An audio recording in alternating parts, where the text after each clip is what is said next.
بسم اللہ الرحمن الرحیم۔ السلام علیکم۔ فرحانہ سے میری دوستی اسکول کے زمانے سے تھی۔ وہ ایک سیدھی سادھی لڑکی، معصوم اور دل کی صاف تھی۔ ایک دن اسکول میں باتوں ہی باتوں میں کہنے لگی، شہلا تم ایک بار میرے گھر آؤ، میں تمہیں اپنی منگنی کی تصویریں اور ویڈیو فلم دکھاؤں گی۔ اس دور میں منگنی پر ویڈیو بنوانا ایک بڑی اور انوکھی بات ہوا کرتی تھی۔ فرحانہ کی میری بڑی بہن باجی سے بھی اچھی دوستی تھی۔ چنانچہ ہم دونوں بہنیں ایک اتوار اس کے گھر جا پہنچی۔ وہ ہمیں اپنے کمرے میں لے گئیں، دروازہ بند کیا اور بڑی رازداری سے فوٹو البم نکال لائی۔ کہنے لگی، دیکھو کلاس میں کسی دوسری لڑکی کو مت بتانا ورنہ سب فرمائش کریں گی اور امی ناراض ہوں گی۔ ہم نے ہنس کر وعدہ کر لیا۔ جب ہم نے تصویریں دیکھی تو دنگ رہ گئے۔ فرحانہ منگنی پر ہی پوری دلہن بنی ہوئی تھی۔ بھاری زری کا جوڑا، ماتھے پر بندیا، ہاتھوں میں مہندی اور چہرے پر حیا کی سرخی، یوں لگتا تھا جیسے منگنی نہیں بلکہ شادی کی رخصتی کا سماں ہو۔ اس کا ہونے والا منگیتر بھی بہت وجیہہ اور کھاتے پیتے گھرانے کا لگتا تھا۔ گھر واپس آتے ہوئے باجی کچھ سوچ میں ڈوبی ہوئی تھیں۔ کہنے لگی، فرحانہ قسمت والی ہے کہ اتنا اچھا اور امیر سسرال ملا ہے۔ لیکن شہلا مجھے ایک بات ٹھیک نہیں لگی، منگنی پر اتنی دھوم دھام ایسی تصویریں اور ویڈیو فلم نہیں بنوانی چاہیے۔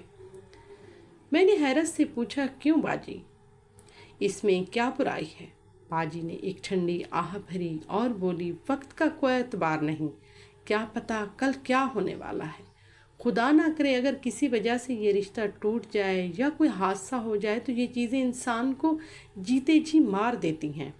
میں باجی کی یہ بات سن کر لرز گئی اور کہنے لگی، خدارا باجی اب ایسی بدشگنی کی باتیں منہ سے نہ نکالیں، وہ دونوں ایک دوسرے کے ساتھ بہت خوش ہیں۔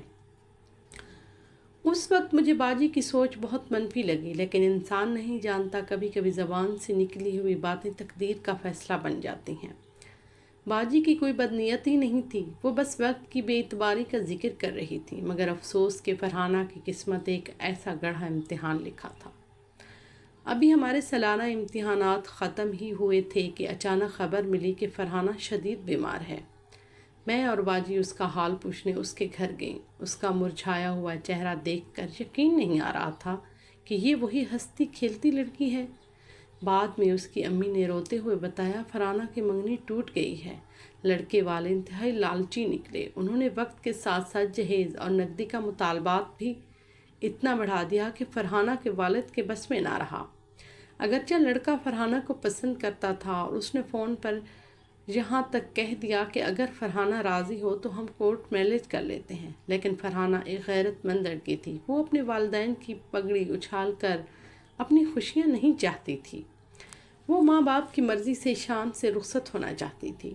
اس رشتے کے ٹوٹنے کا فرحانہ کے دل پر گہرا گھاؤ لگا، کیونکہ وہ دل ہی دل میں اپنے منگیتر کو شوہر تسلیم کر چکی تھی اور ان کے فون پر باتیں بھی ہوا کرتی تھیں۔ گھر آ کر باجی نے دوبارہ افسوس کا اظہار کیا۔ دیکھا شہلا، میں کہتی تھی نا کہ ماضی کی یادیں اگر تصویروں کی شکل میں محفوظ ہوں تو رشتے ٹوٹنے کے بعد وہ ناسور بن جاتی ہیں۔ خیر وقت گزرتا رہا، میٹرک کا رزلٹ آیا، ہم پاس ہو گئے اور ہم نے کالج میں داخلہ لیا۔ فرحانہ بھی اپنے غم کو پڑھائی کے پیچھے چھپانے کی کوشش کی اور ہمارے ساتھ کالج آنے لگی۔ ابھی ایف اے کے امتحان میں کچھ ہی مہینے باقی تھے کہ اچانک فرحانہ نے کالج آنا چھوڑ دیا۔ معلوم ہوا کہ اس کی شادی طے ہو گئی ہے، اور وہ بھی ایک نامور انجینئر سے۔ کالج کی ٹیچر اور لیکچرارز جو خود اتنی تعلیم یافتہ ہونے کے باوجود بھی غیر شادی شدہ تھیں، فرحانہ کی اس غیبی قسمت پر رشک کرنے لگی کہ ایک میٹرک پاس اور عام سی شکل کی لڑکی اتنے امیر گھرانے میں جا رہی ہے۔ فرحانہ بہا کر چلی گئی، اس کا کالج چھوٹ گیا اور آہستہ آہستہ وقت کی دھول ہم بھی اپنی زندگیوں میں مصروف ہو گئے اور فرحانہ کا ذکر ذہن سے محو ہو گیا۔ برسوں بعد مجھے ایک خاندانی تقریب میں جانے کا اتفاق ہوا۔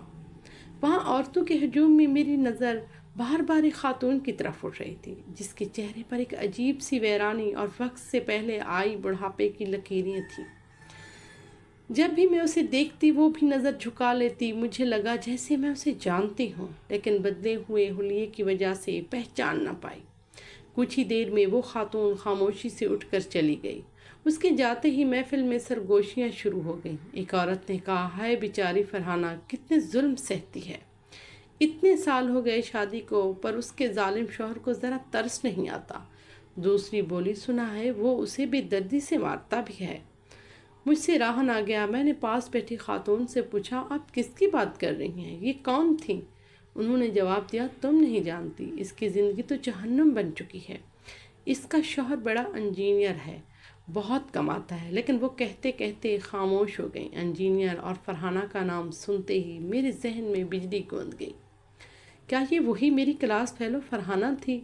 میں نے تجسس سے پوچھا، کیا اس کے بچے نہیں ہیں جو شوہر ایسا سلوک کرتا ہے؟ خاتون ہنس کر بولی، بچے نہیں، پوری کرکٹ ٹیم ہے، 7 بچے ہیں اس کے۔ میں نے سن کر ششت رہ گئی۔ اگر گھر میں پیسہ ہے، شادی کو اتنا عرصہ ہو چکا ہے، 7 بچے ہیں، تو کوئی شوہر اپنی بیوی پر اس حد تک ظلم کیوں کرے گا؟ یہ سوال میرے دل میں ایک کسک بن کر رہ گیا۔ میں نے گھر آ کر امی سے ذکر کیا تو معلوم ہوا کہ فرحانہ کے والدین تو وہ شہر چھوڑ کر جا چکے ہیں، لیکن اس کے شوہر کا تبادلہ حال ہی میں دوبارہ اسی شہر میں ہوا ہے۔ میں نے اپنی ایک پرانی سہیلی سے رابطہ کیا جو فرحانہ کے قریبی رشتہ داروں کو جانتی تھی، اور اس سے حقیقت معلوم کرنے کی درخواست کی۔ چند دن بعد وہ سہیلی میرے پاس آئی اور اس نے جو سچائی بتائی وہ کسی المیے سے کم نہ تھی۔ اس نے بتایا کہ شیلا، وہ ہماری فرحانہ ہی تھی۔ پہلی منگنی ٹوٹنے کے 2 سال بعد یہ رشتہ آیا تھا اور شادی ہو گئی۔ شوہر راضی اور اس کے گھر والے جانتے تھے کہ فرحانہ کی پہلے ایک منگنی ٹوٹ چکی ہے، یہاں تک کہ کوئی مسئلہ نہیں تھا، لیکن فرحانہ کے گھر والوں سے ایک بہت بڑی نادانی ہوئی۔ جب دوسری شادی ہو رہی تھی تو انہوں نے چاہے تا پہلی منگنی کی تمام تصاویر، طوائف اور ویڈیو فلم ضائع کر دیتے، لیکن فرحانہ نے جذباتی ہو کر اپنے پہلے منگیتر کی یادیں، خطوط، چوڑیاں، سوکھے ہوئے پھول، عطر اور وہ ویڈیو فلم ایک البم کے ساتھ اپنے میکے کے سامان میں سنبھال کر رکھی ہوئی تھی۔ شادی کے بعد وہ سامان فرحانہ کے پاس ہی رہ گیا اور اس نے وہ سب کچھ اپنی الماری کے خفیہ خانے میں چھپا دیا۔ شاید وہ اپنی پہلی چاہت کو دل سے مٹا نہیں پا سکتی تھی۔